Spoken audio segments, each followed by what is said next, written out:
पहिले घ्यायला इलायची, दालचिनी, मिरे, लवंग, जायफळ आणि सूट आणि जायफळ ना थोडंसं खलबत्त्यामध्ये कुटून घ्यायचं, म्हणजे कसं मिक्सरला प्रॉब्लेम येत नाही, पाते वगैरे खराब होत नाही.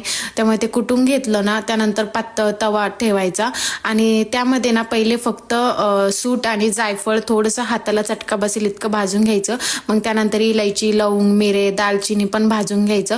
त्यानंतर ते डिशमध्ये काढायचं आणि थोडं थंड होऊन द्यायचं. नॉर्मल थंड झालं ना मग मिक्सरमध्ये काढायचं. जास्त जाड पण नाही, म्हणजे सूटचे जे केस वगैरे असताना ते काही नाही होत त्याने.